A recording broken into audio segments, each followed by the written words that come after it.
নমস্কার, সবাই কেমন আছেন? আশা করছি সবাই ভালো আছেন, সুস্থ আছেন এবং মোস্ট ইম্পর্টেন্টলি সবাই পজিটিভ আছেন।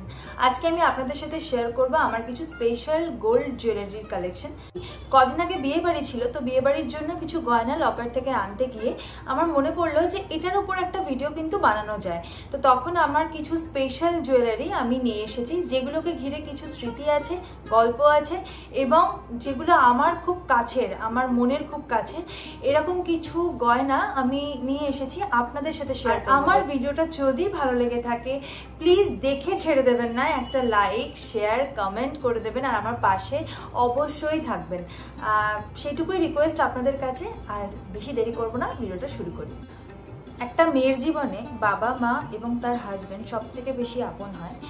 তাদের থেকে পাওয়া একটু কিছু জিনিসও একটা মেয়ের কাছে খুব স্পেশাল হয়। আমার বাবার কাছ থেকে আমি যা যা পেয়েছি, এখানে তো সবটা নেই। আমি মনে করি যে আমার বাবা যদি কিছু নাও দিত, একটা ছোট্ট কিছু দিত, সেটাই আমার কাছে অনেক হতো। কিন্তু আমার বাবা আমার এক্সপেকটেশনের বাইরে গিয়ে অনেক কিছুই দিয়েছে এবং আমার বিয়ের পর থেকে খুব অল্প সময়ের মধ্যেই আমার হাজব্যান্ডও আমাকে আমার এক্সপেকটেশনের বাইরে গিয়ে জিনিস দিয়েছে। আমি তার জন্য নিজেকে অনেক লাকি মনে করি। তাই আজকে তাদের দেওয়া কিছু স্পেশাল উপহার আমি আপনাদের সাথে শেয়ার করব।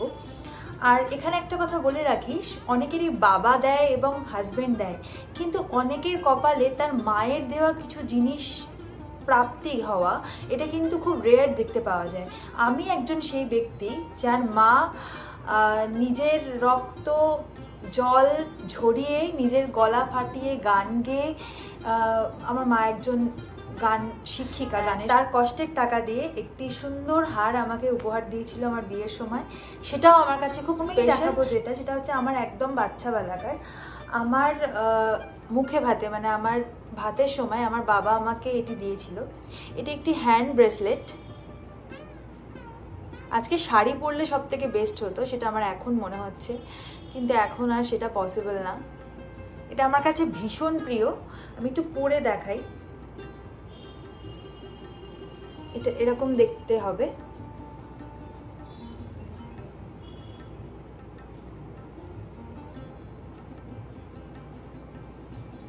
এটা আমার কাছে খুব খুব প্রিয় একটা জিনিস আর খুব স্পেশাল আমার কাছে। এটা আমি কোনোদিনও মানে হাতছাড়া করবো না। বা অনেকে হয় না যে সোনা ভাঙিয়ে অনেক কিছু করায়, এটা আমার কাছে খুব স্পেশাল। এটা আমাকে ও বিয়ের আগে দিয়েছিল, একদিন হঠাৎই আমাকে গিফট দিয়েছিল। আমি পেয়ে খুব সারপ্রাইজড হয়েছিলাম, কারণ বিয়ের আগে না সবাই কেউ কাউকে এতটা বিশ্বাস করে আমাকে একটা সোনার জিনিস উপহার দিয়েছিল। এটা আমার কাছে সত্যি খুব একটা স্পেশাল জিনিস। এরপরে দেখাই সেই স্পেশাল জিনিসটা, যেটার জন্য আমি বললাম যে আমার মা তার গলা ফাটিয়ে চিৎকার করে গান গেয়ে, গান শিখিয়ে, একটু একটু করে জমানো টাকা দিয়ে আমাকে এই হারটি বিয়েতে উপহার দিয়েছিল, যেটা আমার কাছে খুবই স্পেশাল, খুব স্পেশাল।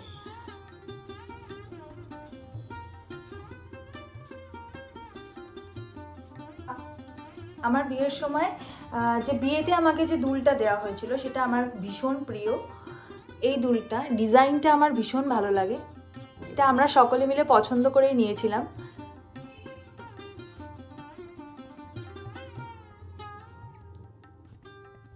ছেলেরা বিয়ের পর হাজব্যান্ড তার ওয়াইফকে একটা আংটি গিফট করে। সেই আংটিটি যেটা আমাকে অভি গিফট করেছিল, সেটা এটা একটা এরকম এঙ্গেজমেন্ট রিংয়ের মতো। পরে না দেখালে, এটা আমি সবসময় পরে থাকি এটা। এরপরে দেখাই আমার বিয়ের একটি বড় হার, যেটা আমাকে দিয়েছিল। এই হারের ডিজাইনটা আমার ভীষণ ভালো লাগে, কারণ এর হারের ডিজাইনটা না ভীষণ সাবেকি, মানে আগেকার দিনের। আর আমার আগেকার দিনের ডিজাইন ভীষণ পছন্দ। এই যে কতটা বোঝাতে পারছি জানি না, তবে হারটা আমার ভীষণ প্রিয়। এর ডিজাইনটা জাস্ট অপূর্ব। এটা এখানেও পরা যায় কিংবা ঝুলিয়ে এইখানেও পরা যায়।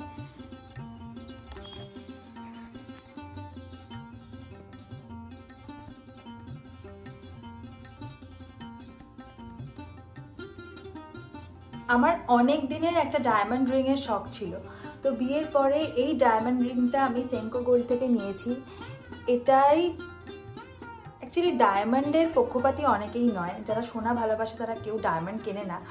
আমার একটা শখ ছিল, তাই একটা ডায়মন্ড রিং আমি কিনেছিলাম, সেটাই এটাও আমি সবসময় পরে থাকি, আমার এটা খুব প্রিয়। বিয়ের চূড়, যেটা ডিজাইনটা আমার ভীষণ প্রিয়, আমি সবসময় সচরাচর কোথাও পরি না, এই বিয়েবাড়ি উপলক্ষে আনতে গেছিলাম। এই ডিজাইনটা আমার ভীষণ ভীষণ ভালো লাগে, আমি একটু পরে না দেখালে বুঝতে পারবেন না। এই যে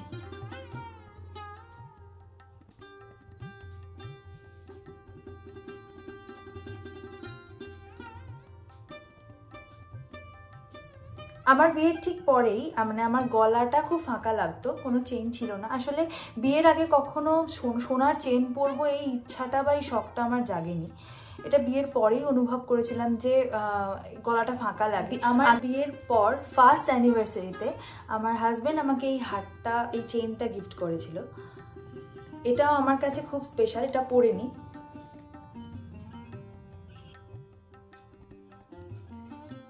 তো